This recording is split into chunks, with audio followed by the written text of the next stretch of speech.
రంగారెడ్డి జిల్లా కొత్తూరులో గంజాయి చాక్లెట్ల ముఠా గుట్టురట్టయింది. ప్రభుత్వ పాఠశాలల్లో చాక్లెట్లు తిన్న విద్యార్థులు వింతగా ప్రవర్తించారు.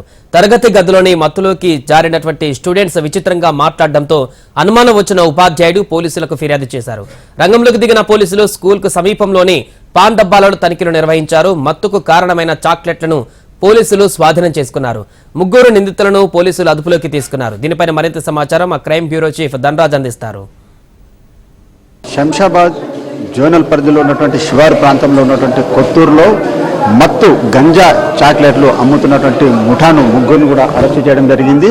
అయితే కొత్తూరులో విద్యార్థులు తిన్నటువంటి ఈ చాక్లెట్స్ తిన్నటువంటి విద్యార్థులంతా కూడా చాలా వరకు వింత ప్రవర్తనతోటి కూడా పిచ్చి చేష్టలతోటి కూడా వాళ్ళంతా జరిగింది. ఈ చాక్లెట్ తిన్నటువంటి గాంజా అంటే ఇందులో గాంజా కలిపి మొత్తం విద్యార్థులను టార్గెట్గా చేసుకొని అమ్ముతున్నటువంటి ఈ ప్యాకెట్లు మార్కెట్లలో పాన్ షాపులలోనూ చిన్న చిన్న షాపులలో 15 నుంచి 20 రూపాయల మేరకు కూడా అమ్ముతున్నారు. ఇలాంటి చాక్లెట్ తిన్నటువంటి విద్యార్థులు మాత్రము పిచ్చి చేష్టలు చేసి ఆ తర్వాత వింత ప్రవర్తించడంతో అక్కడ ఉన్నటువంటి స్కూలు టీచర్లు ఇటు పోలీసులకు ఫిర్యాదు చేయడంతో కూడా ఎస్ఓటి పోలీసులు పెద్ద ఎత్తున రైడ్ నిర్వహించడం జరిగింది. ఈ గాంజాను చూసినట్టయితే 8 కేజీల వరకు కూడా ఈ గాంజా చాక్లెట్లను కూడా పోలీసులు సీజ్ చేశారు. ఆ తర్వాత మొత్తం ఈ గాంజా చాక్లెట్ అనేటి కూడా ఒరిస్సాకు చెందినటువంటి ముఠా నుంచి వీళ్ళు రైడ్ చేసి వాటిని సీజ్ చేయడం జరిగింది.